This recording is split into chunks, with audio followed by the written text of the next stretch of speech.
Mais moi, les dingues, je les soigne. On va lui faire une ordonnance. Et une sévère.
Réinitialisation mondiale imminente.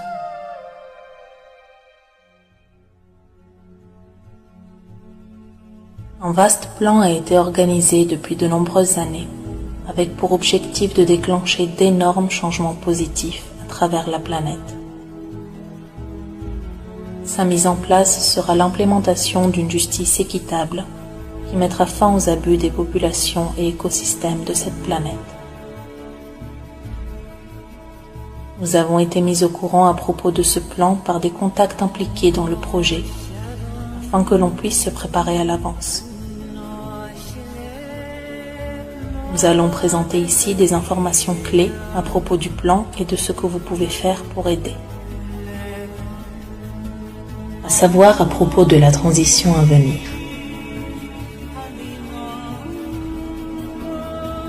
Plusieurs élus, grands patrons et banquiers ont commis des crimes extrêmes contre l'humanité, volé beaucoup d'argent et corrompu notre société, médias, finances, etc.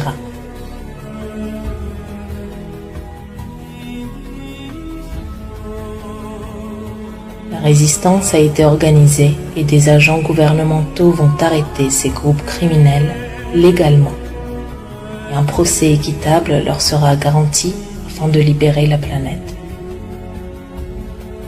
Les médias de masse vont donner des preuves concrètes de ce qui s'est vraiment passé en secret.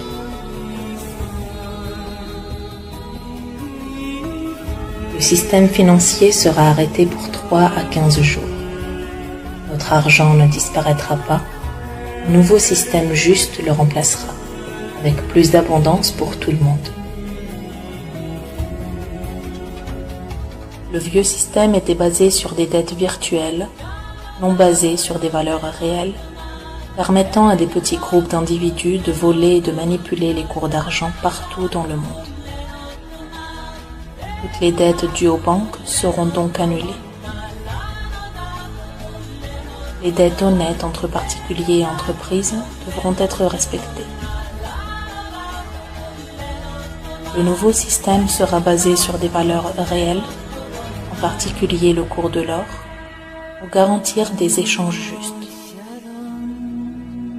De vastes quantités d'argent qui ont été volées au cours des années seront redistribuées et partagées entre chaque être humain sur la planète. Que faire pour aider ? La transition sera pacifique.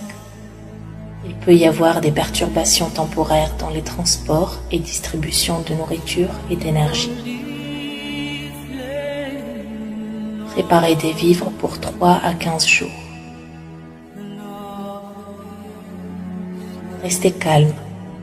Ce n'est pas la loi martiale ni un coup d'État. Rien ne vous sera imposé. Aucune revanche sanglante ne sera autorisée. Ceci est un procédé de justice légale. Informez-vous, discutez, écoutez les annonces, faites vos propres recherches.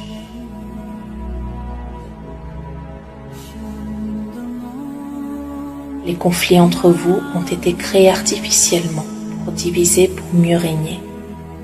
Nous devons vivre en paix entre frères et sœurs.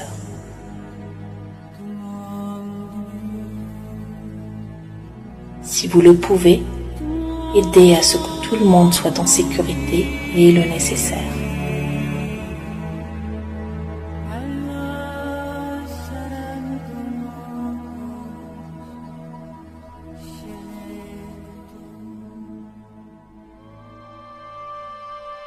La date exacte de cet événement ne peut pas être prédite, mais le plan se déroule bien. Nous allons vivre en paix avec plus de liberté et d'abondance. Les solutions qui étaient réprimées vont être distribuées pour toute la planète et des projets humanitaires et environnementaux massifs vont être mis en place. Libération.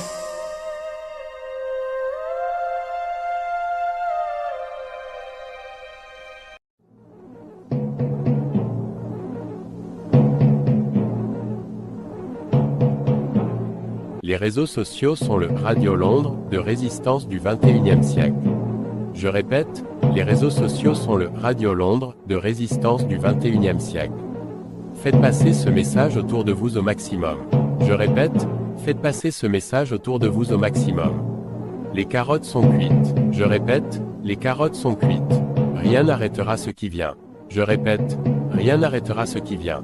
L'humanité gagnera. Dieu aux 99 noms gagne toujours. Un pour tous pour un. Les sanglots longs de l'automne bercent mon cœur d'une longueur monotone. Jean a de longues moustaches, je répète, Jean a de longues moustaches. La chatte de ma sœur est moins touffue que celle de mon frère. Je répète, la chatte de ma sœur est moins touffue que celle de Brigitte, plus exactement. Pardon, excusez-moi. Bonsoir à tous, bonsoir à toutes, j'espère que vous allez bien. Eh bien, nous sommes le camp A. Bonne question. Question de Madame Belle-Père de Loge. Nous sommes donc le 9 octobre 2025. C'est Merde in France, j'ai nommé dans la bannière Merde in France. Eh bien oui, c'est le chaos tant attendu. C'est le bordel. En gros, n'ayons pas peur des mots, c'est le bordel. J'espère que vous allez bien. Bon appétit, bien évidemment, comme dirait Antoine, si vous êtes à table. Et puis voilà, nous voilà ensemble. Nous voilà ensemble pour passer un bon moment d'information, tant l'information chaotique, bien évidemment, en France, tu l'as deviné, tu le vois bien, c'est le bordel. Mais tout est prévu et tout est sous contrôle depuis le début, depuis 4 ans déjà, tout est sous contrôle. Nous regardons un film et comme j'ai titré dans la bannière, si nous regardons un film, ça veut dire que le tournage est terminé. Alors, que s'est-il donc passé un 9 octobre, il y a 63 000 ans? Eh bien, c'était la naissance de Caroline, notre référente du Val d'Oise. Bon anniversaire à toi, ma Caroline adorée. Nous t'embrassons tous et toutes très fort. Bon anniversaire pour tes 63 000 ans. Ne perdons pas de temps car le live est bien évidemment très riche d'informations. J'ai la caquette qui colle, j'ai les bonbons qui font des bons. Oui. Voilà, il y a quelqu'un en coulisses, et bien évidemment, je m'attends à ce qu'il va essayer de me faire de blagues. Bien évidemment, vous avez forcément deviné qui c'est. C'est clair et net que vous avez deviné qui c'est. Oui, c'est lui. Voilà, c'est lui. Donc oui, qu'est-ce que tu veux? J'ai la caquette qui colle, dansons sur le pont d'Avignon. Qu'est-ce que tu fous là? C'est ton jour de congé. Je suis pas là. Tu es pas là, d'accord. Bon, eh bien, nous sommes donc bien la famille est réunie pour ce soir. C'est bien, c'est un grand jour. Tant c'est l'entrée, vous l'avez remarqué, de Badinter au Panthéon. Un comble d'ironie, me direz-vous. On verra ça en temps voulu dans la première page de ce journal. Oui, quand on sait que c'est lui qui a manipulé la peine de mort et il rentre là aujourd'hui comme par hasard, c'est aujourd'hui que l'on le fait rentrer au Panthéon. Tiens donc, le hasard comme par hasard. Tous au Panthéon, moi c'est la meilleure façon de se protéger, me direz-vous. Allez, donc c'était l'anniversaire de Caroline, on n'y revient pas, on est prêt pour le live, nous allons donc démarrer ce live en France. Bien évidemment, c'est le bordel. Et oui, c'est le bordel flash. Macron au bord du gouffre. Dans le Parisien, même ses proches sonnent l'alarme. Il est quasiment mort. C'est très difficile de monter un live dont l'actualité change d'heure en heure. Il arrive bien un moment où il faut l'arrêter. Le live, si ça se trouve, c'est tout ce que je vais vous dire n'est déjà plus d'actualité. J'en sais rien. En tout cas, c'est celle d'aujourd'hui, c'est sûr et certain. Lâche et soutien d'Emmanuel Macron. Ils n'ont pas voulu lâcher le manche. Il le reprend dans la figure, ajoute un autre. Une dissolution, les gens n'attendent que ça, les gens se foutent de notre gueule. Autant que le président démissionne, ça ira plus vite qu'on fasse un ministre. Même les ministres, les macroniens balancent en disant, voilà, bien fait pour sa gueule, il faudrait qu'il dégage. Oui, ça serait une très bonne chose. Alors, ici ça s'excite un petit peu, on va couper tout ça pour regarder ce post ensemble et on se retrouve tout de suite. À tout de suite. Carte sur table ce matin sur le promeneur du champ de ruines. On le voit ici sortir du Panthéon, répétition de l'hommage à Robert Badinter. C'était hier. Quel contraste avec le cirque que nous subissons depuis un an. Le monsieur loyal, c'est lui. Emmanuel Macron. Listons factuellement ses décisions. Vous savez, celles que le chef de son propre parti dit ne plus comprendre. Présidentielle de 2022, il enjambe l'élection. Pas de vrai débat politique. Ce sera juste moi ou le chaos des extrêmes. Moi ou les nains que les partis modérés ont mis en face de moi. Législative de 2022, là non plus, pas la peine de faire campagne puisque mon parti est celui de la raison. Sauf que les Français se détournent de lui. On entre dans l'enfer de la majorité relative. Puis viennent les élections européennes. Et là, idée de génie. Déclencher une dissolution juste après une bérésina électorale. Bravo. L'Assemblée était brinque-ballante, la voilà transformée en ZAD. 4 premiers ministres, 2 censures, démission de Sébastien Lecornu, gouvernement balayé en tout juste 14 heures. Mayday, Mayday. Les moteurs sont en feu, l'avion France décroche, le pilote cherche à gagner encore un peu de temps, mais l'impact est imminent. Le promeneur du champ de ruines marche seul. Voilà ce que l'on distingue quand on pose carte sur table. Ce que j'adore, c'est que, vous l'aurez remarqué, que c'est un poste de LCI, les amis. Est-ce que les mainstream vont nous dépasser dans le complotisme, dans le complotitologue? Et on dirait c'est vachement bien cousu. On croirait que c'est un des nôtres. Non, c'est un journaliste d'LCI. Alors, vous voyez que la tendance, elle est en train de s'inverser. Vous voyez que le narratif est en train de s'unifier partout sur la planète et essentiellement en France, dans le cas présent. Les politiques ont peur des urnes, ça, les urnes et les autres, ça c'est sûr.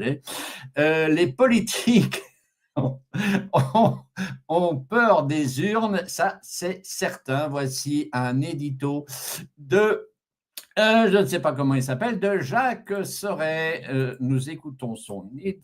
Les politiques ont peur des urnes. Eh bien, ça ne m'étonne pas. Vous avez bien raison d'avoir peur des urnes. Et là, j'en débat directement après ce post. Justement, pourquoi ont-ils peur des urnes? Sont d'accord sur rien. Depuis plus d'1 an, les députés s'écharpent à l'Assemblée. Michel Barnier est tombé, François Bayrou s'est sabordé, Sébastien Lecornu s'est auto-censuré. Mais malgré ça, notre Premier ministre démissionnaire l'assure sans ciller, il existe un chemin. Oui, mais c'est un chemin miné que trace le soldat Lecornu, un chemin déroutant, explosif. Après 26 jours pour nommer son gouvernement, après 48 heures pour consulter tous azimuts, Sébastien Lecornu ne trouve qu'un seul petit point commun. Socialistes, écologistes, macronistes, républicains, tous seraient unis sur une seule idée, il ne faut pas dissoudre. Autrement dit, ils seraient prêts à tout faire, à tout accepter, tout simplement pour empêcher les Français de revoter. Oui, comment vous l'interprétez, Jacques? C'est simple, nos politiques ont peur des électeurs. Et ça, Romain, ce n'est pas une interprétation, c'est un constat. Depuis la démission de Sébastien Lecornu lundi, une seule question revient sans cesse à l'Assemblée dans les rangs de Renaissance, d'Horizon, du Modem, du PS, des Républicains. Et si Macron annonçait la dissolution? Une question qui révèle la panique.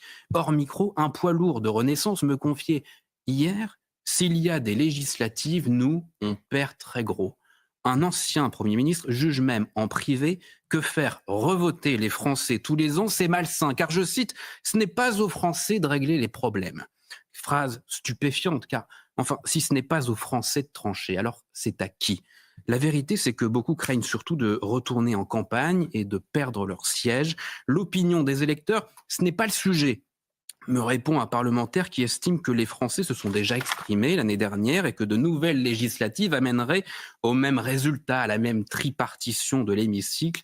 Des arguments difficilement audibles, car souvenons-nous justement de l'an dernier, de ces désistements d'entre-deux tours, de ces alliances contre nature où les partis, voire les candidats eux-mêmes, décident à la place des électeurs. L'élection a eu lieu, oui, mais elle a été en partie biaisée. C'est du moins ce que partage une partie de l'opinion, et nos politiques ne peuvent l'ignorer. Mais les Français, eux, ils veulent retourner aux urnes? Oui, Romain. Et le chiffre est sans appel. Selon un récent sondage de l'IFOP, 66% des Français, soit 2 sur 3, réclament une dissolution. Les électeurs veulent revoter. Ça devrait ravir nos élus. Mais non, c'est tout l'inverse. Une partie de notre classe politique s'accorde sur un seul point, ne surtout pas redonner la parole aux Français. Bon, Jacques Serret, ça peut tenir longtemps, ce refus collectif? Non, ça ne tiendra pas. Un gouvernement ne peut pas vivre, ne peut pas avancer avec pour seule boussole la peur des électeurs. Nous assistons simplement aujourd'hui à une réaction assez naturelle des partis politiques. La peur ne se contrôle pas, mais bien souvent, elle n'est que passagère, temporaire. Et cette unique volonté d'éviter la dissolution ne sera jamais suffisante pour permettre à une véritable majorité de travailler de concert. Cette dissolution est inéluctable. La peur n'évite pas le danger. C'est clair, la peur n'évite pas le danger. Eh bien, c'est un poste qui me remplit de joie à 50% et qui m'attriste à 50%. Dans le sens que ça m'attriste dans le fait de sentir que la majorité des Français veulent retourner aux urnes. Ce qui veut dire que la majorité des Français n'ont pas encore compris l'arnaque de l'élection, l'arnaque des urnes, l'arnaque tout court. Donc là, ça voudrait dire que les Français n'ont pas encore compris. Mais bon, bref, passons. Ça veut dire que ce sont ces mêmes personnes qu'on essaye d'éveiller depuis 5 ans et qu'on n'y arrive pas. Donc, mais ils veulent retourner aux urnes. Donc, mais ce qui me remplit de joie, c'est de voir pourquoi les hommes politiques ont-ils peur de retourner aux urnes. Pourquoi ont-ils peur? Cela voudrait dire que la fraude serait-elle anéantie? Ça voudrait dire qu'il n'y aurait plus moyen de frauder. Et là, si c'est le cas, c'est le cas ressenti, bien évidemment. Si c'est le cas, eh bien ça veut dire qu'il y a une belle victoire qui se cache derrière tout ça. Tout de suite, nous écoutons l'édito de Pascal Praud de ce matin concernant toute cette affaire. 2 Français sur 3 souhaitent une dissolution de l'Assemblée nationale, mais la majorité des députés refuse cette idée, effrayés à l'idée de retourner devant leurs électeurs et de perdre leur siège. Tout est bon pour échapper au scrutin, y compris renoncer à la réforme des retraites, la loi emblématique de la Macronie que Madame Borne a rejetée en 1 seconde quand elle avait sorti le 49.3 pour imposer le vote. Tout ça est minable. Minable comme ces anciens premiers ministres, Édouard Philippe et Gabriel Attal, qui vomissent aujourd'hui sur un président de la République qui les a sortis de l'anonymat. Minable comme ces petits arrangements entre ennemis pour échapper à la dissolution. Minable comme cette façon de gagner du temps à l'Élysée, encore 1 minute, monsieur le bourreau, pour jouir du pouvoir sans jamais penser à la France. On parle ce matin d'un Premier ministre socialiste. Le PS a fait moins de 2% à la dernière élection présidentielle. On parle de ministre écologiste. Europe Écologie Les Verts a réalisé 4,63% des suffrages en 2022.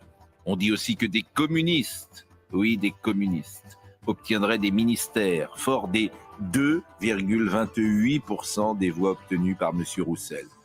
J'avais cru comprendre hier qu'un gouvernement technique, comme on dit, serait mis en place. Il semble qu'il n'en sera rien. Emmanuel Macron est attiré par le chaos. La séquence que nous vivons est lamentable. Boire le calice jusqu'à la lie n'est pas qu'une expression, c'est aussi une réalité. Avec cette intuition que le pire est à venir. Il a dû se tromper, c'est le meilleur est à venir, bien évidemment. The best is yes, tout comme ça ne t'aura pas échappé, public en délire, public adoré, public de patriotes que vous êtes, bande de petits patriotes que vous êtes. Céline Pina a un spectacle mal écrit, mal joué et sans spectateurs. C'est encore une opinion, mais inversée, bien évidemment. Mais non, ce spectacle est parfaitement rodé, parfaitement huilé, tant c'est l'Alliance qui l'a mis sur pied. N'ayez crainte de cela. La droite a abandonné sa matrice anthropologique avec des mots pareils, vous vous doutez bien que ce sont les propos de Philippe de Villiers, notre bien-aimé Philippe de Villiers, que l'on va écouter tout de suite. C'est qu'on est en train de changer de clivage.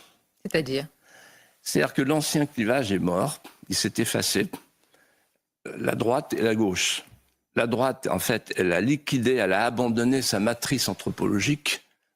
Regardez ce qu'elle s'apprête à faire. Le Sénat, le nouveau sénateur Bruno Retailleau, il va voter la loi sur l'euthanasie, puisque le projet arrive là, dans quelques heures.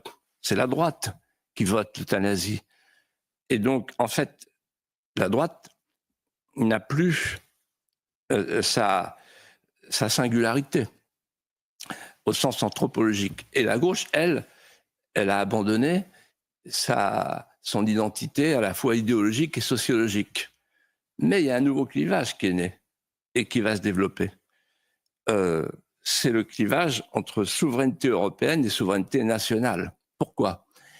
Parce que le temps de la globalisation est en train de finir. Et on ne le voit pas en France, mais ailleurs, on le voit. Et Trump et Vance l'ont vu. Et les Chinois l'ont vu. C'est-à-dire qu'en fait, c'est le retour de la frontière, c'est le retour de la nation, c'est le retour de la politique et c'est le retour de la puissance. Donc, c'est le retour de l'État-nation. Le retour de l'État-nation, oui. Ça n'aura pas échappé à Philippe de Villiers. Je vois des messages qui apparaissent, Joss et d'autres, qui me disent que l'image est floue. Indiquez-moi si pour vous, vous me recevez 17 sur 17. Il paraît que lorsque c'est moi qui est à l'écran, l'image serait floue, auquel cas je ne peux rien faire parce que chez moi c'est net, voilà. Donc, et je ne sais absolument pas faire de réglages. Nous sommes très limités au niveau des réglages. Donc quand vous nous dites que le son est trop fort, généralement c'est la vidéo qui est trop forte. Mais lorsque vous me dites que l'image est floue, et je ne sais absolument pas la régler, tant chez moi c'est net. Donc si moi j'ai un retour, ce que l'on pourrait appeler un prompteur, si c'est net, bah, voilà, 17 sur 17, merci beaucoup, c'est OK. Donc voilà, non, t'es pas flou. Ben voilà, ben c'est bien, ça me fait plaisir de savoir que je suis pas flou.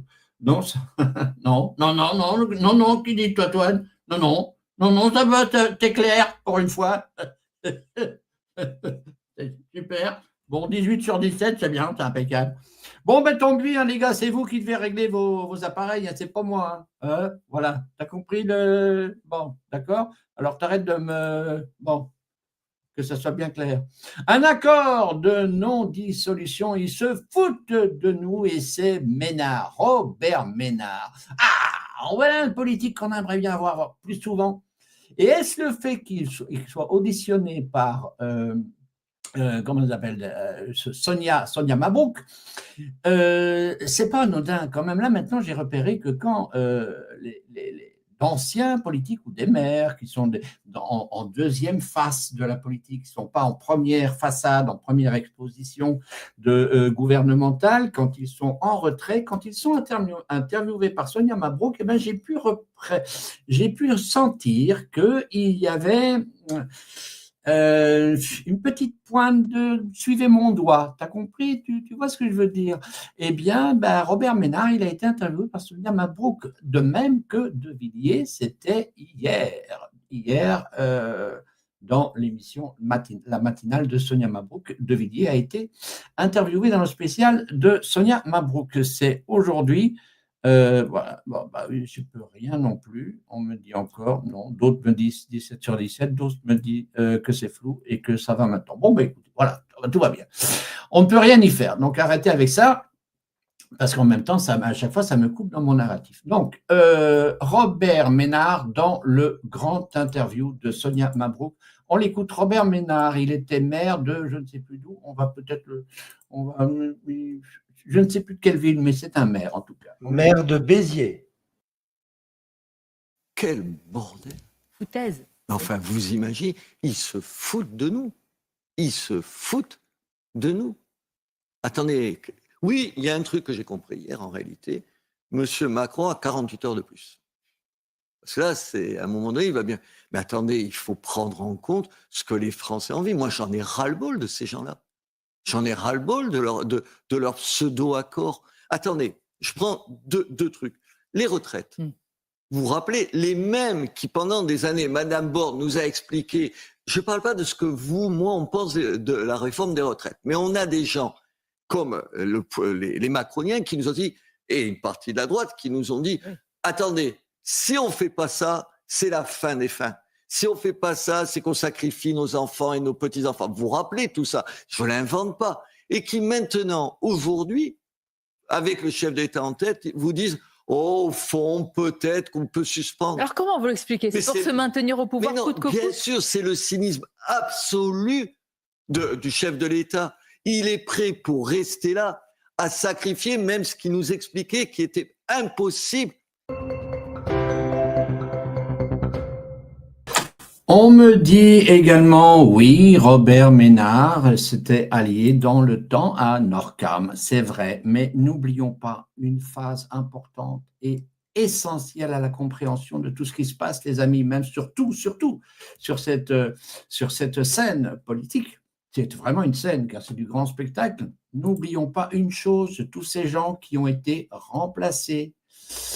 Même nos chéris, même nos préférés, même nos commandants comme Trump, comme Poutine, tout le monde, plein de gens ont été remplacés. N'oublions pas cette scène, car Macron, je le titre ici, et je l'affirme dans ce live, je l'ai titré, c'est dans la bannière, tous les acteurs de ce film, même les acteurs politiques, jouent parfaitement leur rôle. Bien évidemment, s'il n'y avait pas eu un Orcam, s'il n'y avait pas eu un Macouille pour révéler toute cette merde, ça fait partie du plan de l'Alliance, c'est montrer pour voir, ça fait partie. S'il n'y avait pas eu tout ça, on serait toujours anesthésié, on serait toujours endormi parce qu'on ne verrait rien, on nous entuberait sans vaseline et on ne sentirait rien, les amis. Tandis qu'ici, on nous a tout passé devant la caméra. Là maintenant, et il fallait des gens comme Norcam pour pouvoir le faire. Nous le savons, en coulisses, nous savons ceux qui ont été remplacés. Donc des gens comme Mounard, ben, à mon avis, non, lui, il n'a pas été remplacé. Donc il se fait qu'il a, dans le temps, peut-être travaillé avec Macron, parce qu'il était dans la mouvance politique, mais que là maintenant, il ne comprend plus rien par rapport au fait que les agissements, plus personne n'y comprend que dalle. Tu comprends, c'est ça que je veux dire. Jamais, même les hommes politiques, jamais on comprend quoi que ce soit. En 40 ans, je n'ai jamais vu cela, nous explique encore une fois Philippe de Villiers, et nous écoutons, car à chaque fois sa parole est d'or. Nous écoutons Philippe de Villiers, je pense que c'est celui qui arrive le plus facilement à mettre des mots sur tout ce qui se passe. En 40 ans, je n'ai jamais vu ça. La politique est devenue un simulacre. On fait semblant. Les compétiteurs de la société de connivence ont versé dans l'insignifiance d'une gestuelle tragicomique où chaque ministricule s'emploie à travestir l'honneur perdu des élites macronisées. C'est un théâtre d'ombre. Et pendant ce temps-là, ce qu'on ne dit pas aux Français, c'est que le pouvoir a abdiqué le pouvoir a transféré le pouvoir. Le pouvoir, il est parti à Bruxelles et au prétoire. La potestas est entre les mains de la République des commissaires et l'auctoritas est entre les mains de la République des juges. C'est-à-dire que la France a perdu la maîtrise de ses frontières, de ses lois, de son budget, de son commerce, de son agriculture, tout ce qui fait la substance et qui donne du travail aux gens. En réalité, la politique est devenue un exercice ludique, voire égotiste. C'est la course aux places, la course à la gamelle. Et finalement, le débat ne porte plus, les hommes politiques le cachent, le débat ne porte plus sur les causes, sur le traitement des causes, mais sur le traitement des effets des décisions prises ailleurs par les nouveaux souverains. La politique est devenue un grand mensonge. D'abord, j'ai regardé hier Bruno Retailleau et j'ai pas compris. Que vous connaissez bien. Oui, j'ai pas compris. Il lui manque un mentor. Parce que la cohabitation, alors on est devant un hybride. C'est-à-dire le gouvernant opposant. Donc en fait, si on résume, Bruno Retailleau, il a été nommé par Macron pour gouverner avec Macron, pour Macron. Et là, il demande à être renommé par Macron pour travailler avec Macron, contre Macron. Pour éviter le chaos, dit-il. C'est-à-dire, selon lui, la gauche qui arriverait au pouvoir. Ça devient compliqué. Là, c'est le chat qui mord la queue. Là. Et voilà. Alors, en fait, je vais vous dire ce que je pense. Il faut la dissolution tout de suite. Pourquoi ? Parce qu'il y en a une petite chance avec la dissolution de changer l'Assemblée. C'est un premier pas. Changer l'Assemblée pour garrotter l'hémorragie, au moins. Pour que ça n'aille pas plus loin, qu'on évite le pire. Parce que je pense qu'aujourd'hui, là, les Français qui nous regardent, ils sont pris d'un nouveau réflexe qu'on appelle le dégagisme. Le dégagisme, oui, c'est comme cela que ça s'appelle. C'est à ne plus rien y comprendre, ça devient réellement très, très, très compliqué de pouvoir comprendre quelque chose. C'était son interview chez Sonia Mabrouk. Si vous voulez la... attends, j'ai posté le lien. Si vous voulez visionner l'émission complète, c'est très intéressant. C'est une émission un petit peu à part par rapport aux émissions qu'il donne le vendredi à 19h. Elles sont face à Philippe de Villiers. Ici, c'était son interview d'hier. J'ai posté le lien. Je demanderai à nos amis les modos de le mettre en description, s'il vous plaît. Ça serait super sympa. L'émission complète, elle fait ici 24 minutes 40. Donc, regardez ce lien si vous voulez. Postez ce lien. Ça serait super sympa. Merci beaucoup. De Villiers encore. Que faudrait-il pour relever la France? Eh bien, c'est très simple. Il l'a déjà dit. Mais ici, il passe un petit peu à la vitesse supérieure, c'est-à-dire qu'il enfonce le clou assez virulemment, si j'ose dire. Et sur ce qu'il faut faire, nous sommes parfaitement d'accord sur ce qu'il faut faire, et maintenant, il va plutôt expliquer comment le faire. Donc là, ça sent peut-être quelque chose. Peut-être, encore une fois, peut-être quelque chose. On ne sait pas ce que demain sera fait. On n'en sait rien de ce côté-là. On est dans le vague le plus total. On sait que nous voulons anéantir ce système. On sait que ce système doit renaître de ses cendres pour en créer un nouveau, carrément. Donc, est-ce que ça sera les acteurs d'hier, d'aujourd'hui? On n'en sait rien. Est-ce que ce sont les gens de demain? Est-ce qu'on les connaît? On n'en sait rien. Donc, voilà, peut-être un conservateur comme Philippe de Villiers. Rien de tel pour relancer l'ADN de la France et qui est indispensable au grand réveil, indispensable dans le nouveau monde. La France est vitale et capitale.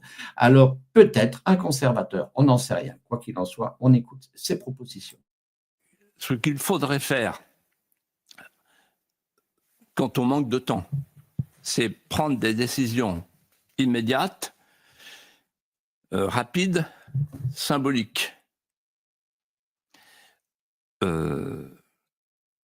Alors on peut énumérer les premières décisions, celles qui prennent 15 jours, pour stopper l'immigration, pour expliquer au pays, on stoppe l'immigration. Je sors de Schengen, je rétablis les frontières, il faut 15 jours. Je rétablis les frontières tout de suite. Je renvoie chez eux, promesse de Macron qui n'a pas été tenue, tous les OQTF, les prisonniers étrangers, ça fera 15 000 places, et les délinquants étrangers. Pas de double peine, renvoyés chez eux. Ensuite, j'interdis le tchador dans l'espace public, de même que les tenues du 7e siècle, parce qu'en France, on vit comme les Français. Donc ce sont des signaux.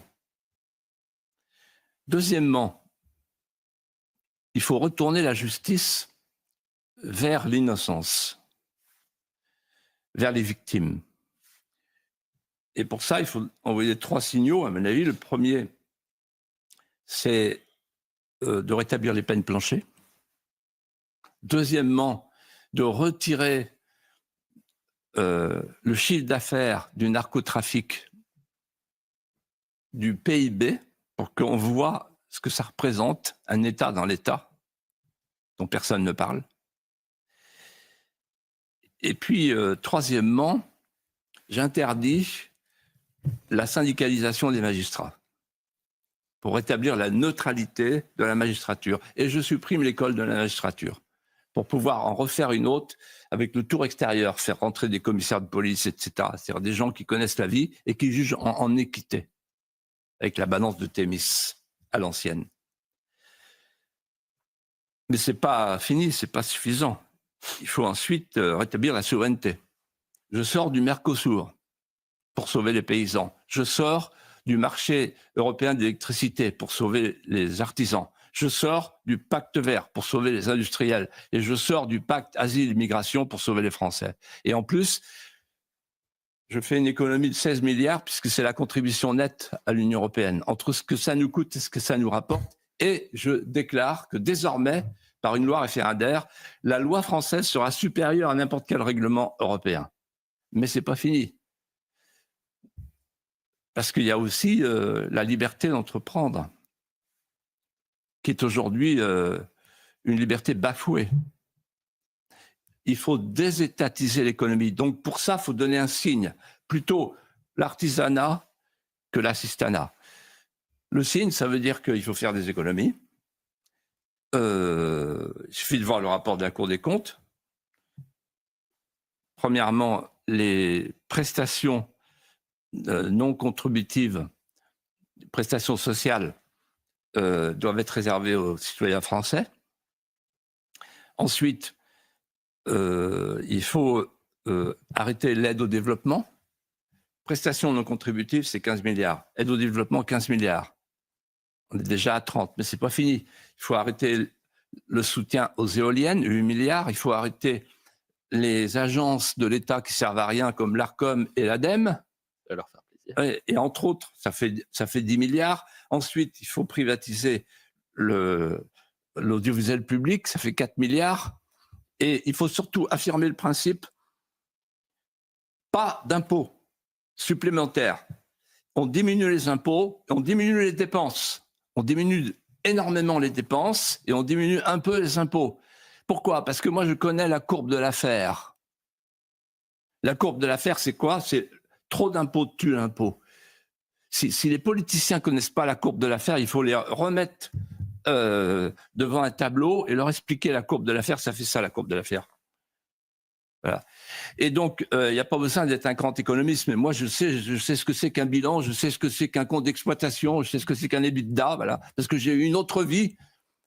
Je ne suis pas un attaché parlementaire à vie, voilà, je ne suis pas... Le Cornu, il n'a jamais travaillé.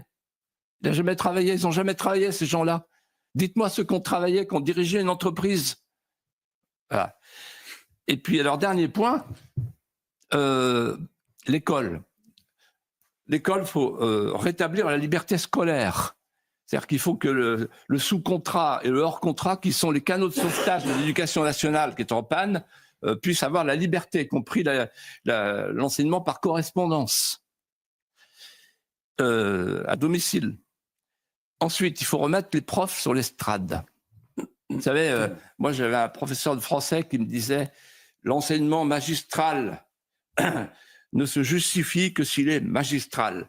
Aujourd'hui, il n'est plus magistral, puisqu'il n'y a plus d'enseignement magistral, il n'y a plus de magistère.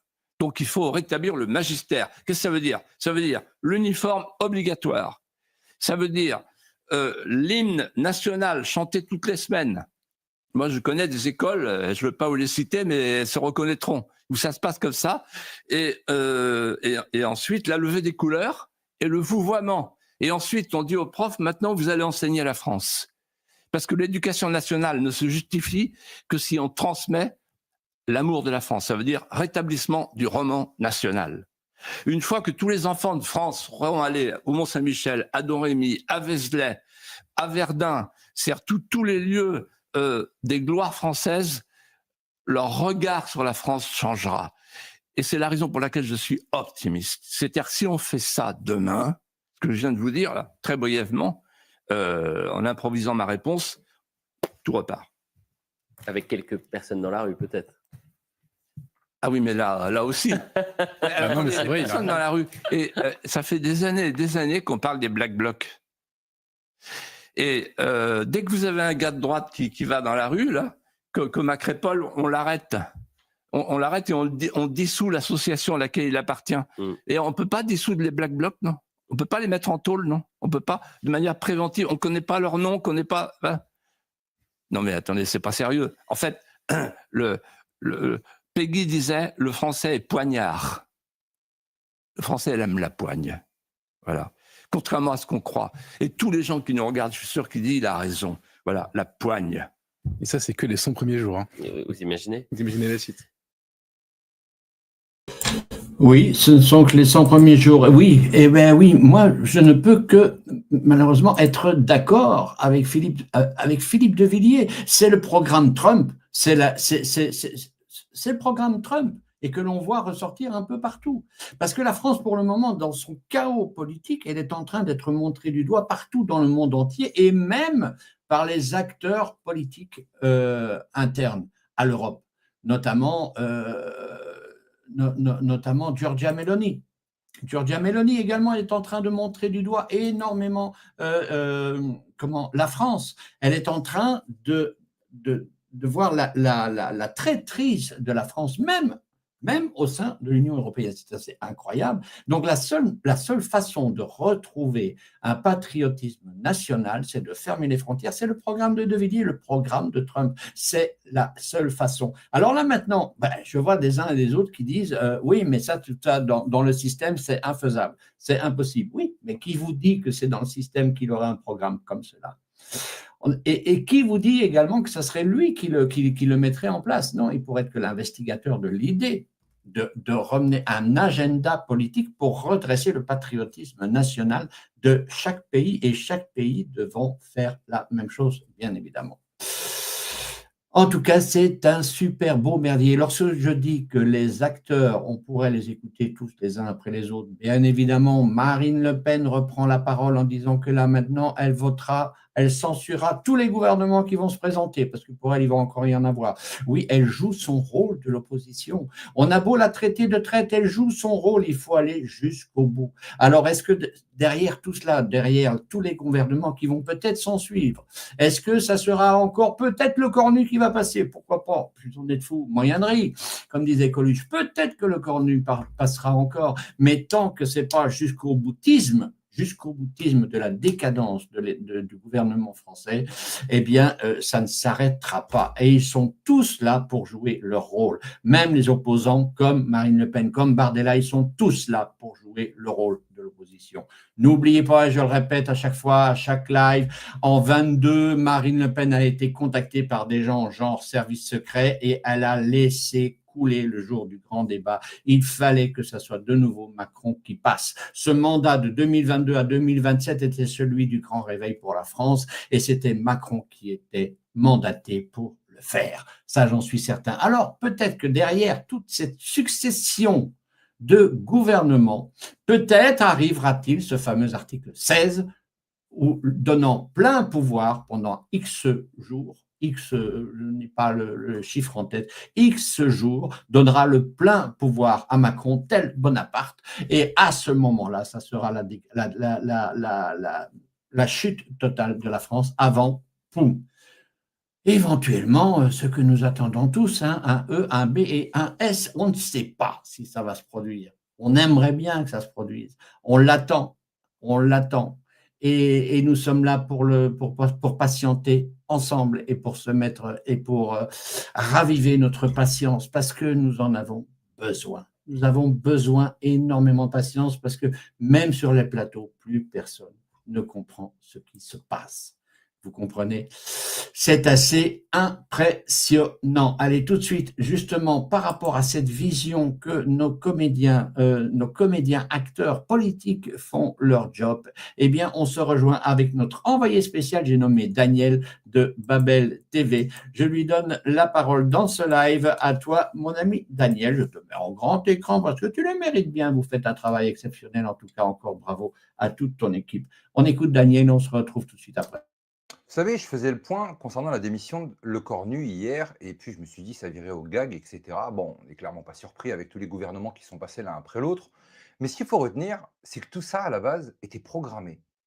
Tout ce qu'on est en train de vivre actuellement, la déconstruction, la destruction de l'économie, la guerre contre la Russie, Macron avec sa femme, le procès, MK Ultra, enfin, toute cette bulle-là qu'il y a eu depuis l'arrivée d'Emmanuel Macron, l'avènement de la bête, comme il disait, on a vraiment ce grand réveil. Il a permis à la fois d'éveiller les consciences, mais réellement, il a éveillé énormément de conscience à travers la France, des personnes qui comprenaient réellement que le gouvernement ne voulait pas de bien du tout, et aussi à la fois une faculté à pouvoir encaisser énormément de choses qu'on est en train de vivre depuis tant de temps. Ça nous a endurcis, on a appris énormément, on a grandi, on a appris à lire entre les lignes, et on voit qu'Emmanuel Macron, au final, même si on voit que son but réel, c'est la destruction, etc. Mais je trouve que dans son rôle de grand réveil, il y contribue énormément.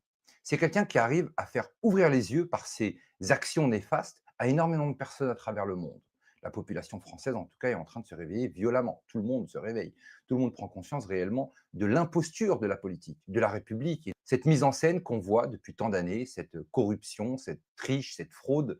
Et donc, on se dira que vraiment, il a fait du mal au peuple, que je comprends totalement, il nous a fait beaucoup de mal, mais aussi, il a été très bénéfique dans ce grand réveil. Quand on voit sur la sphère géopolitique mondiale, avec Trump d'un côté, avec Vladimir Poutine de l'autre, le wokisme, la volonté de faire la guerre, la volonté de détruire les pays, la volonté des immigrations massives, etc. Vraiment, son rôle est joué à la perfection. Personnellement, à mes yeux, il ne finira pas son mandat. Un événement rocambolesque risque d'arriver pour faire chambouler tout cet échiquier, mais en tout cas, il a vraiment servi de catalyseur dans ce film qu'on est en train de vivre depuis le Covid. Alors, je sais que parfois c'est très difficile. Essayez de garder votre calme, prenez votre mal en patience. Parfois, il faut savoir traverser les ténèbres pour enfin voir la lumière. Prenez soin de vous. On se voit mardi soir, ce soir, en live sur la chaîne YouTube pour un web journal d'information qui sera riche en émotions. Prenez soin de vous et surtout n'oubliez pas, on n'est clairement pas au bout de nos surprises. Ça, c'est clair. On n'est carrément pas au bout de nos surprises, ça c'est certain. Merci Daniel pour ce travail patriote que tu fais remarquablement bien. Le shutdown continue. Alors oui, j'ai titré dans la bannière, j'ai titré le shutdown. Et si le shutdown, j'ai eu cette intuition, encore une fois, ça n'engage que moi, parce que à la limite, dans l'information, là maintenant, c'est tellement compliqué de s'y retrouver. Un chat n'y retrouverait pas ses petits, comme on dit. On fonctionne avec l'intuition de ce que l'on sait, ou plus exactement de ce que l'on pense savoir. Le but est de rester 360 degrés ouvert à toutes les possibilités et ne restez pas attaché à des certitudes, à de fausses certitudes. Nous n'en savons rien. La seule chose que nous savons, c'est que nous observons un film. C'est pour ça que nous devons être très vigilants sur ce que l'on se dit les uns envers les autres. Arrêtez de critiquer que l'on prend une telle position. Non, ce n'est pas prendre des positions, c'est tout simplement donner un éventail de possibilités. On observe une sacrée bouillabaisse qui est en ébullition et ça bouille, on voit passer un morceau de passion, puis un autre, et on ne comprend pas trop d'où qui sort celui-là, on ne l'avait plus vu. Et puis son narratif, il a changé, etc. C'est très, très, très difficile. Il faut prendre de l'altitude. C'est tout ce qui nous est demandé. Prenons de l'altitude et tempérons nos émotions. Tempérons nos émotions, il faut se calmer parce que sinon on court au burn-out, ça c'est certain. On a une surcharge cérébrale qui est quand même assez hallucinante. Nous sommes tous très fatigués et on doit garder les énergies hautes. Donc autant garder notre énergie pour chier, comme je le disais en cabaret lorsque j'avais un perturbateur devant moi. Quand j'étais en cabaret, je disais garde ton énergie pour chier, grand, ça sera préférable. Et c'est juste, c'est une réflexion qui était totalement juste, plutôt que de dire ben non, t'as tort, c'est pas comme ça que ça marche. On doit être une équipe, une famille, et nous devons observer et sans se critiquer les uns les autres. Les piliers noirs, on les a repérés. Ils se sont révélés tout seuls. On les a repérés et c'est ceux-là, généralement, que nous combattons parce que c'est eux qui viennent avec des posts contradictoires sur les réseaux. Et si nous n'avons pas une foi bien ancrée, on part à gauche, à droite, etc. Et c'est ce qu'ils veulent. C'est ce qu'ils veulent parce que les pilules noires, je suis persuadé, ils sont au service également de l'état profond, on comprend, parce que c'est comme ça que fonctionne l'énergie. L'énergie négative, l'ombre, elle agit au travers de ces gens-là. C'est comme ça que ça fonctionne. L'énergie lumineuse travaille au travers nous, mais l'énergie de l'ombre passe par ces gens-là pour nous attaquer. C'est comme ça, sur le plan énergétique, que ça fonctionne. Il ne faut jamais le perdre de vue, ces choses-là. OK ?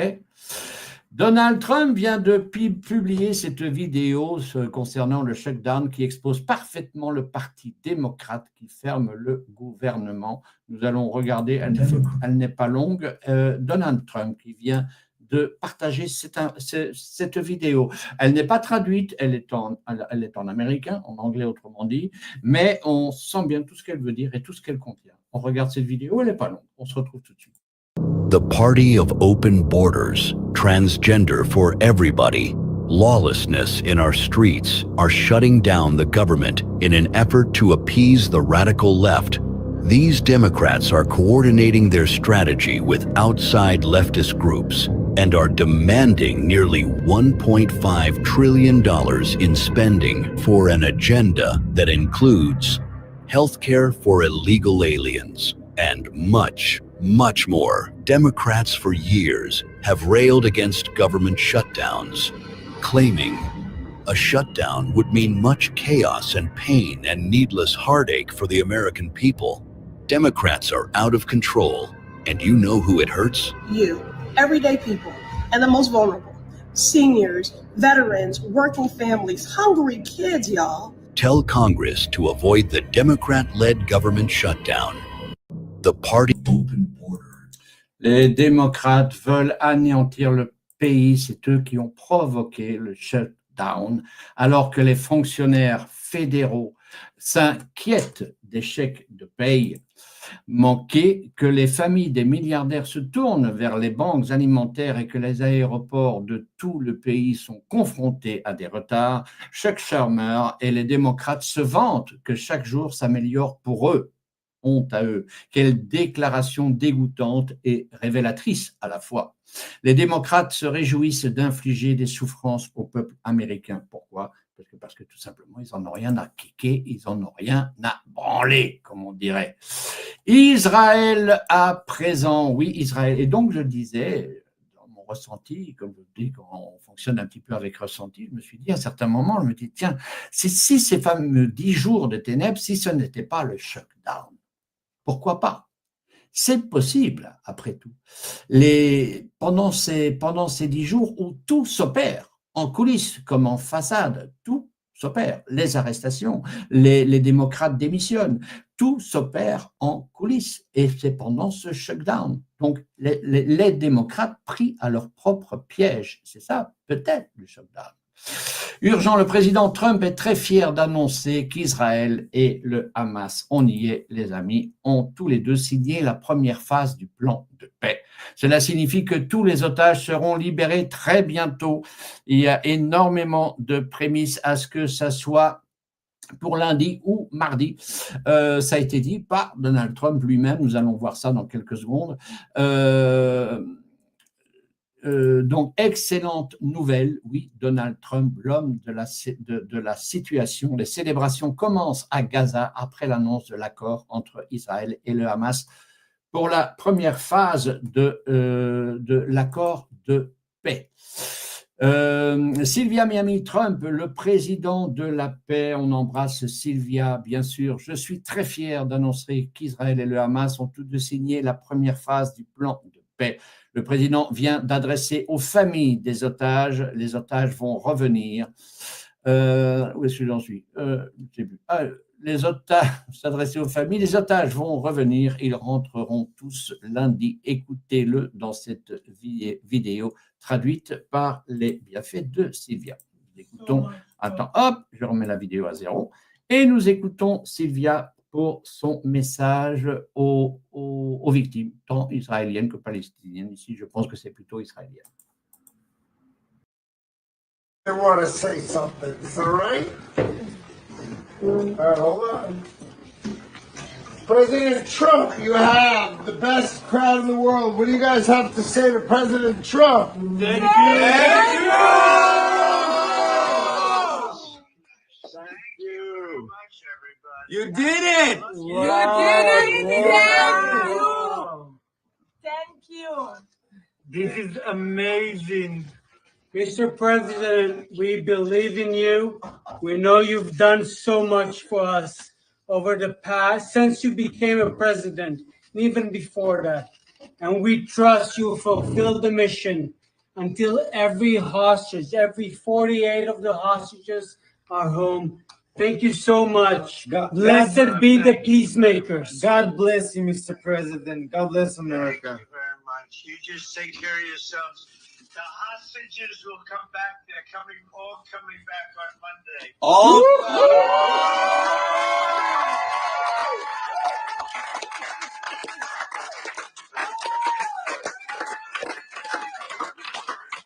Thank you, sir. Thank you.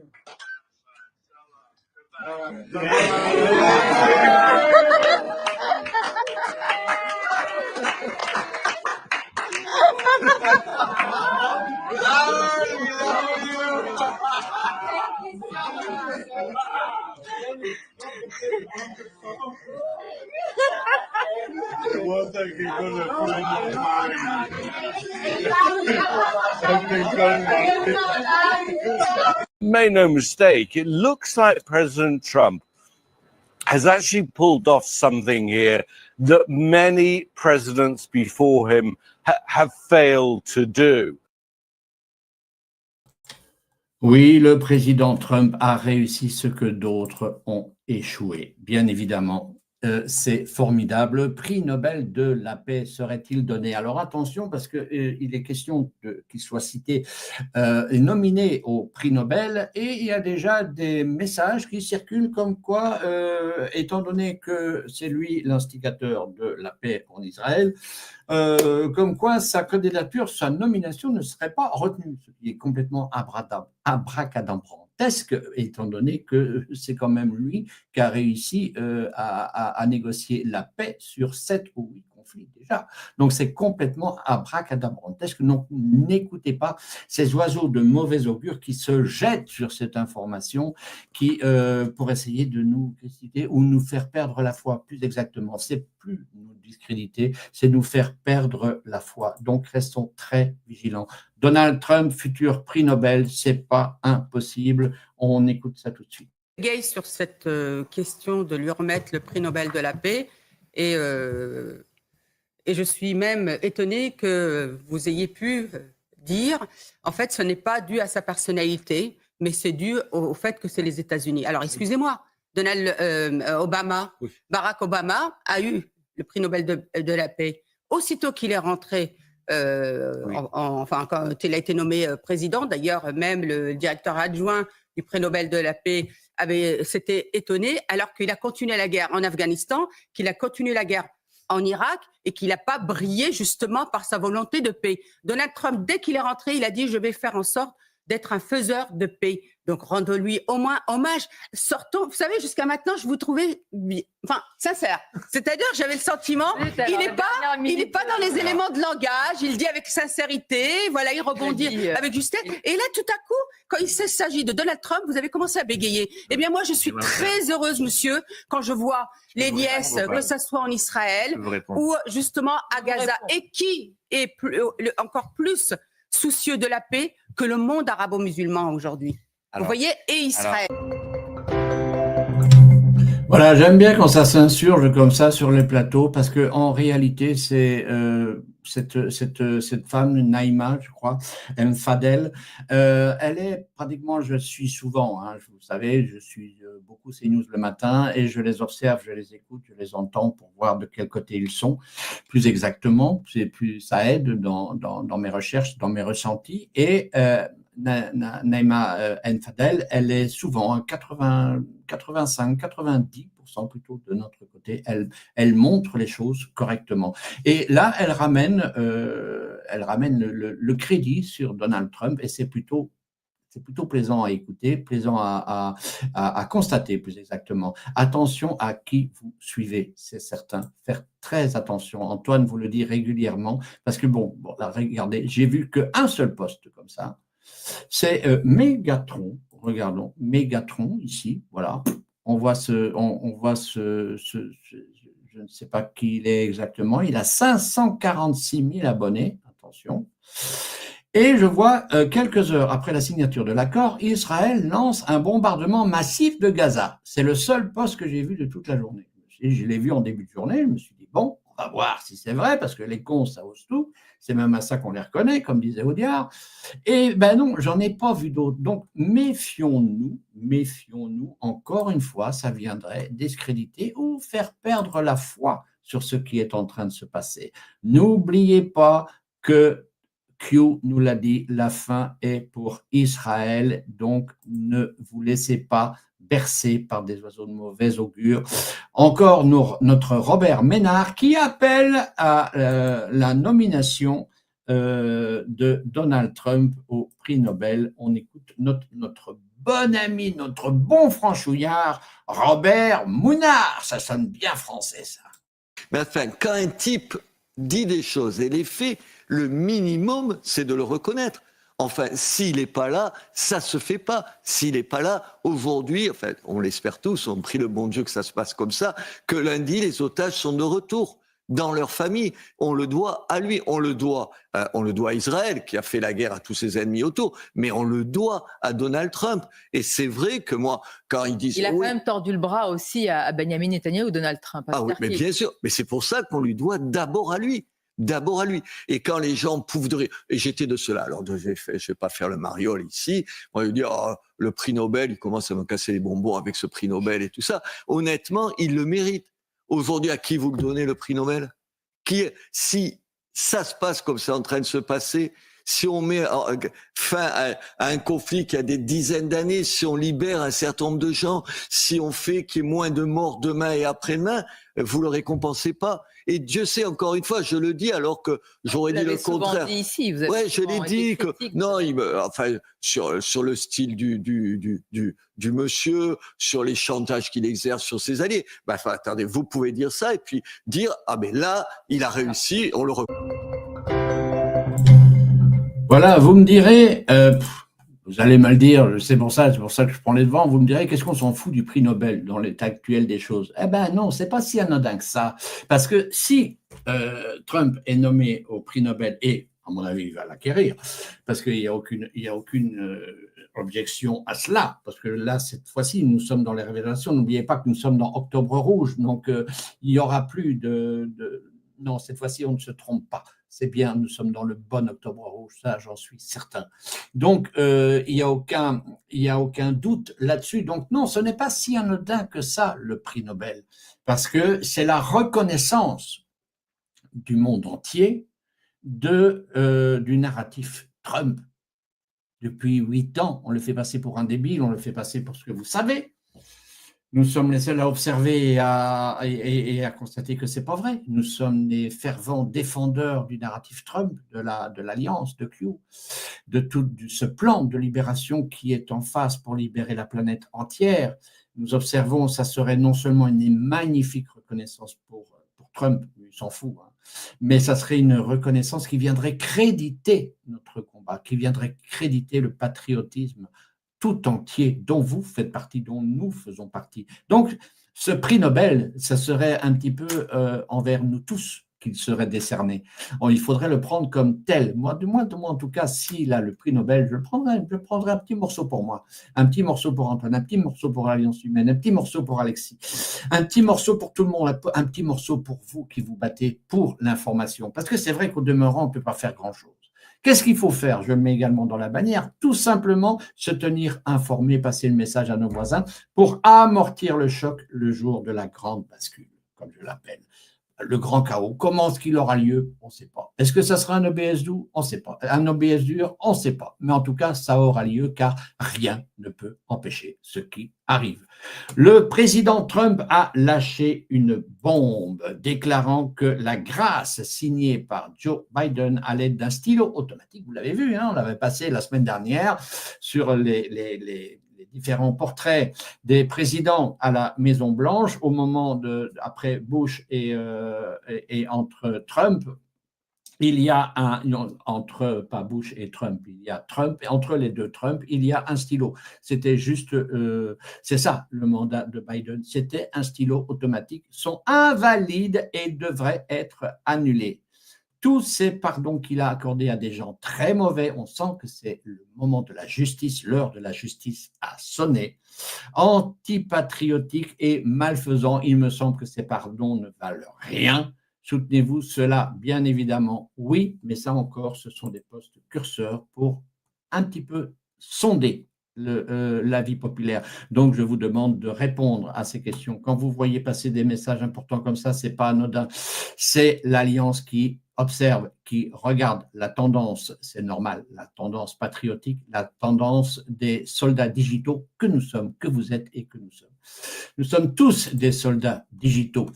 Allez, un petit tour sur la dernière page d'actualité, et pratiquement 21h, sur les Antifa. Trump était dans un conseil, on dirait un conseil d'État, c'est une énorme table conseillère essentiellement sur l'Antifa, lorsqu'on est venu le prévenir un peu troublante, la façon dont on est venu lui susurrer à l'oreille que l'accord était sur le point d'être signé. Un peu troublant dans le sens que c'est pratiquement la même posture, sans jeu de mots me concernant, la même posture que Bush a eue lorsqu'on est venu lui parler à l'oreille le jour du 11 septembre. Vous vous souvenez?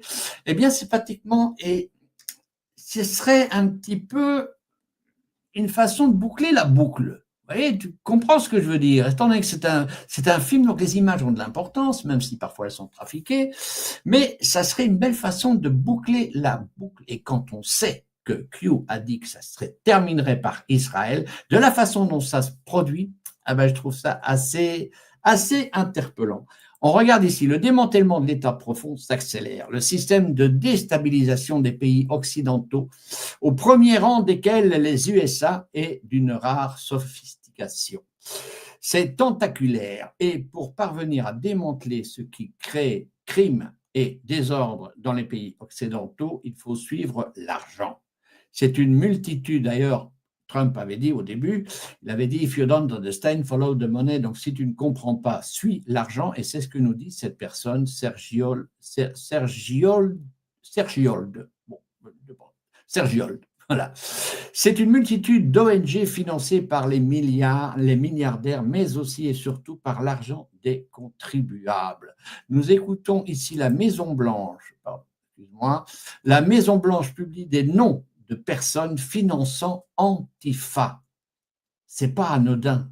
Antifa, c'est le Black Bloc, c'est les gens qui foutent les perturbateurs de crise. Sinon, le peuple serait dans la rue et ferait savoir ces desiderata. Mais non, à cause de ces Antifa, etc., financés par George Soros, l'Open Society New York, le réseau de financement Arabella, le réseau de pêche TID, Neville Roy Sigan et son réseau. Bref, ça a été superbement traduit par Jocelyne, que l'on remercie depuis, ça fait 5 ans qu'elle est au Turbin, et on remercie Jocelyne Traduction. Elle fait un excellent travail. Nous écoutons tout de suite Jocelyne et on se retrouve. Attends, top. Je remets la vidéo au départ. Et nous écoutons cette vidéo où ce monsieur, dont, lors de ce Conseil d'État avec Donald Trump et toute la clique, nous voyons, il y a également Kash Patel, il y a Pam Bondi, tout le monde est là autour de la table. Et des journalistes aussi, certains d'eux, ils l'envoient balader, notamment CNN et compagnie, ça c'est toujours bien rigolo, mais c'est pour le film, bien sûr. Mais nous écoutons ce monsieur parler de ces sociétés financées par Soros et compagnie, les Antifa qui foutent le bordel partout. On écoute et on se retrouve tout de suite après. Comme vous l'avez souligné, Monsieur le Président, il ne s'agit pas seulement d'une histoire de violence et de chaos, mais aussi d'une histoire d'argent. Et à l'Institut de responsabilité gouvernementale, mon collègue Peter Schweitzer, moi-même et notre équipe suivons la trace de l'argent. Et nous l'avons suivi jusqu'au sommet de ce que nous appelons le complexe industriel de la protestation, Riot Inc.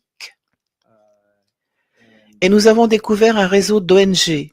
Il ne s'agit pas seulement du réseau Soros, du réseau Open Society, mais aussi d'autres réseaux de financement. Le réseau de financement Arabella, le réseau Tides, le réseau de financement Neville Roy Singham et son réseau d'argent étranger. Et il y a aussi de grands bailleurs de fonds de gauche, dont certains ne sont pas citoyens de ce pays. Monsieur Hans-Jörg Weiss de Suisse, qui injecte de l'argent dans tout cet écosystème. Je voudrais donc vous faire part de 3 faits financiers concernant ce que nous appelons Riot Inc. Premièrement, comme toute entreprise, Riot Inc. compte de nombreux départements. Elle ne dispose pas seulement d'un département chargé des bottes Antifa sur le terrain. Elle dispose également de départements de relations publiques, de marketing et d'un département juridique très bien financé afin de remettre ces bottes dans les rues le plus rapidement possible. Mais elle compte bien les investisseurs que j'ai mentionnés. Deuxièmement, nous avons identifié des dizaines d'organisations radicales. Pas seulement les organisations décentralisées Antifa, mais des dizaines d'organisations radicales qui ont reçu plus de 100 millions de dollars des investisseurs de Riot Inc. Il s'agit de groupes d'avocats, de groupes qui prônent de traiter les bons Américains honnêtes de fascistes, etc. Et troisièmement, je pense que le plus choquant est que nous avons découvert que plus de 100 millions de dollars provenant des contribuables américains ont été versés à ces réseaux de financement, dont au moins 4 millions de dollars à ces groupes eux-mêmes, et pas seulement aux groupes antifascistes.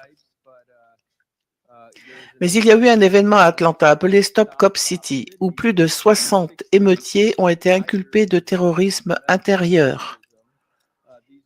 Ces groupes ont reçu de l'argent des milliardaires, mais aussi des contribuables. Alors, autre chose, cet argent permet de financer des plateformes de financement participatif décentralisées. C'est ainsi que l'Antifa, le John Brown Gun Club d'El Fork, qui avait des liens avec l'attaque contre les locaux de l'ICE et la Socialist Rifle Association, même s'ils n'ont pas de numéro LLC ou EIN, peuvent être payés. Certaines de ces plateformes de financement participatif sont financées par ce réseau que nous appelons Émeute. Je tiens donc à nouveau à vous remercier pour votre leadership, pour le leadership de l'ensemble du cabinet à cet égard. Nous allons continuer à suivre l'argent et nous apprécions tout ce que vous faites, monsieur. Connaissez-vous le nom de certains des bailleurs de fonds? Connaissez-vous leur nom? Car si c'est le cas, j'aimerais que vous les communiquiez à Cash ou à Pam. Absolument. Et avec Christy, oui, nous le ferons.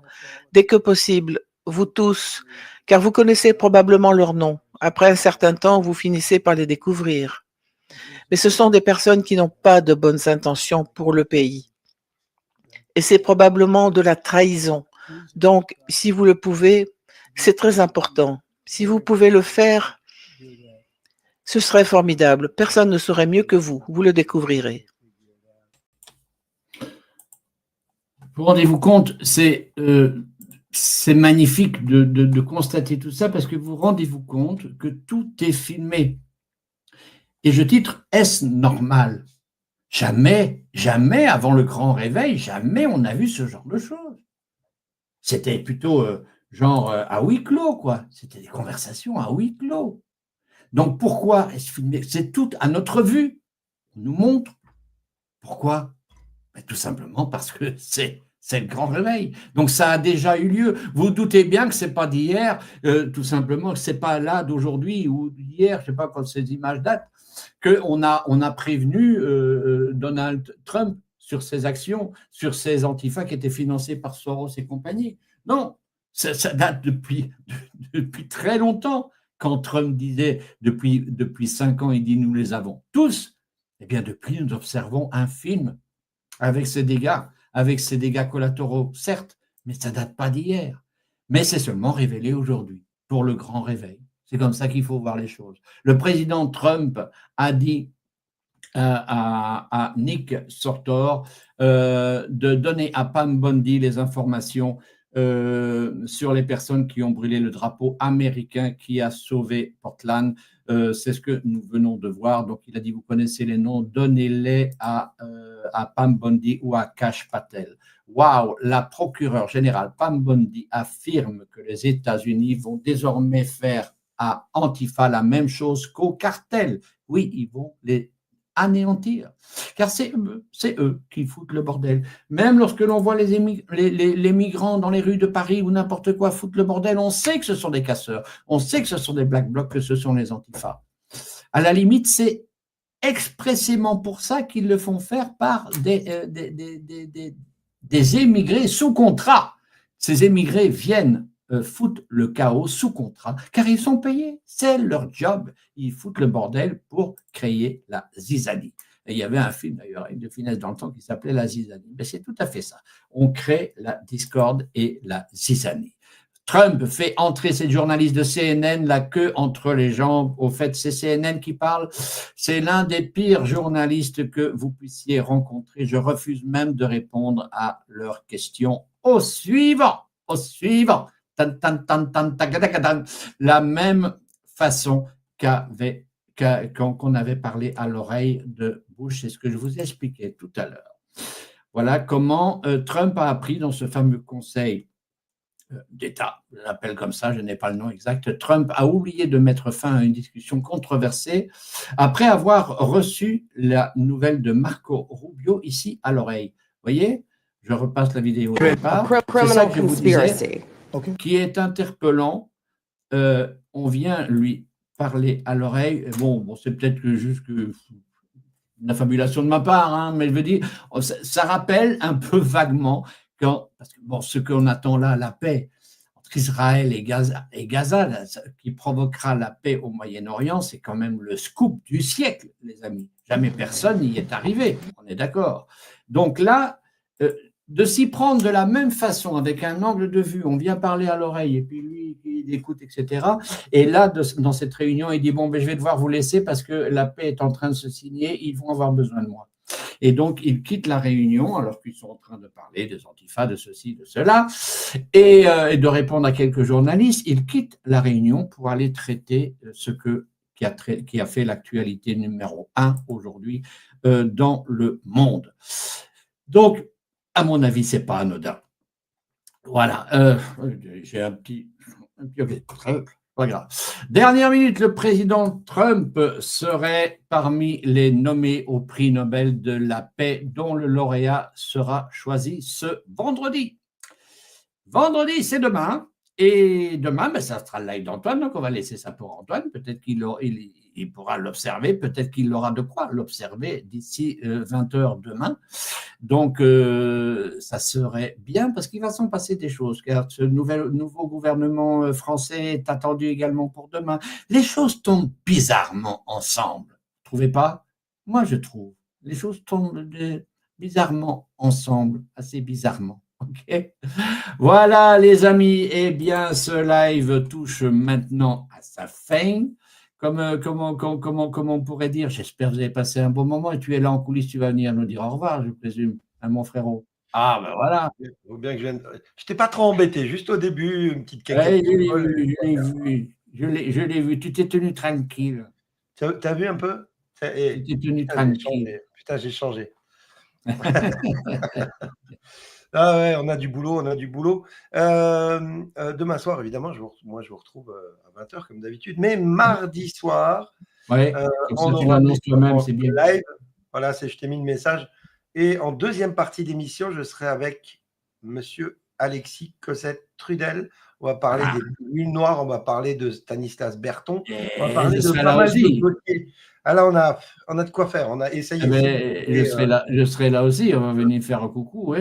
Avec plaisir, avec plaisir. Donc voilà, je recevrai Alexis à 21h, 21h10, 15, hein, voilà, je vais essayer de... D'ici là, alors, je vais relever un peu les noms de ceux qui font les cons. Voilà, on relève un peu les noms parce que on va être en mode discussion avec Alexis, mais on va parler évidemment des dossiers des pilules noires ou des usurpateurs qui se font passer pour... vous savez, ces gens qui viennent comme un cheveu sur la soupe qu'on n'a jamais vu depuis 6 ans et qui arrivent là et qui disent « Nous, on est Q, nous, on est... » Et puis qui nous salissent et qui dévient le message, qui détériore le message de Q.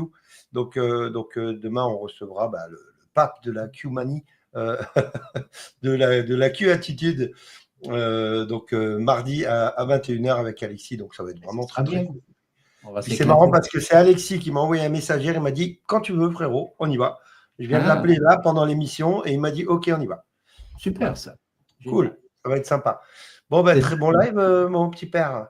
Écoute, tu sais, c'est un petit peu au détriment de l'actualité. Donc, comme elle est quand même ça bouge bien, En France, comme avec Israël, je trouve ça assez confondant, ça, quand même. Hein. Alors, l'histoire avec Mégatron, là, alors, c'est pas un mauvais truc, mais ils vérifient pas toujours ces informations. Mais pour ce qui est de l'information du bombardement, effectivement, ils ont bombardé jusqu'à 20h ce soir. Ah bon? J'ai regardé sur d'autres réseaux, après, voilà. Mais ils ont bombardé, il y a eu des chars qui ont bombardé jusqu'à 20h ce soir et là, ça s'est arrêté. Apparemment. Ouais. Bon, écoute, donc, mais effectivement, comme tu le dis, attention, on est dans un moment où on va avoir tout et n'importe quoi et si vous n'avez pas le discernement nécessaire, vous allez suivre n'importe quoi. C'est pour ça que j'ai vu ça ce matin, je l'ai sélectionné, tu sais comment on fait quand on prépare le live, je l'ai sélectionné et puis j'ai observé toute la journée pour voir si cette information se répétait. Et je ne l'ai pas vu se répéter. Donc, je me suis dit, voilà.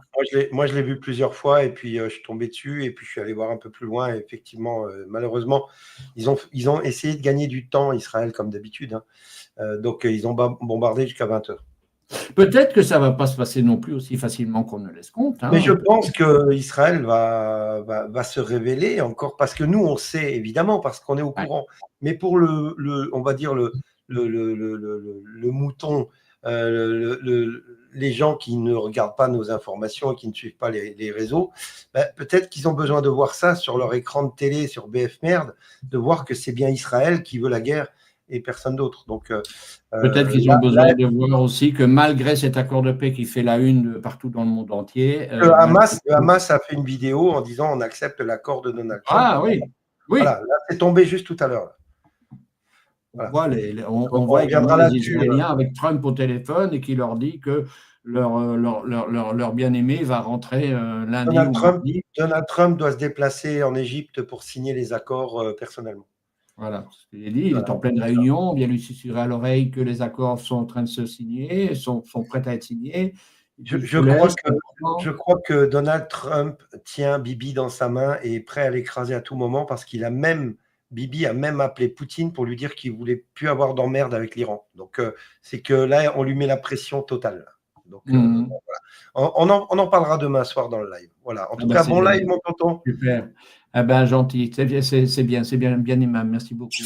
Allez, bisous la famille. À demain. Bisous. Donc, demain, c'est toi. Et puis après, ce week-end, il y a Shera Shine. Non, pas samedi. C'était samedi dernier. Ce sera samedi d'après. Shera Light Shine.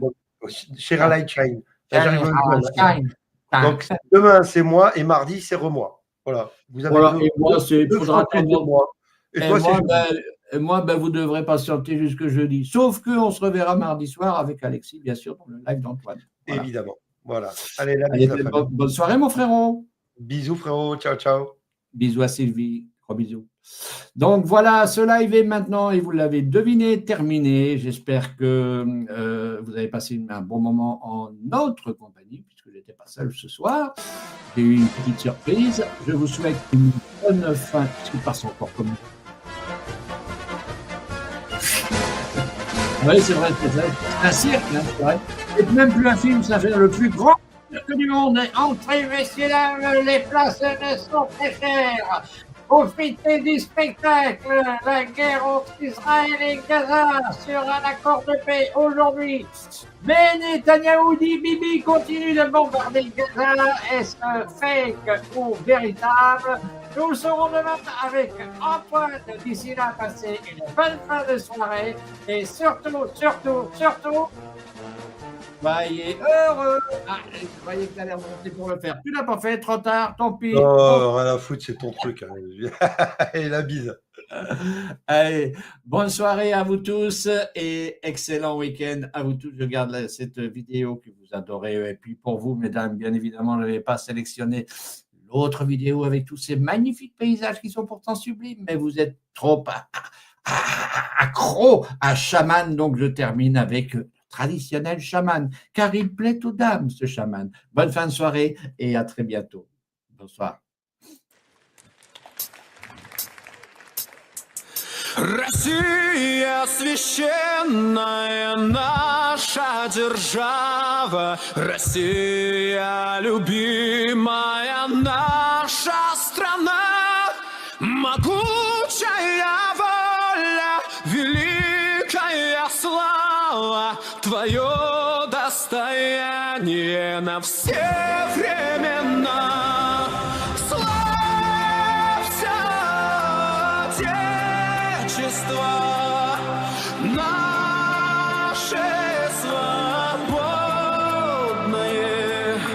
братских народов союз вековой, предками данная мудрость народная. Славься, страна, мы гордимся тобой. От южных морей до полярного края раскинь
жизни грядут.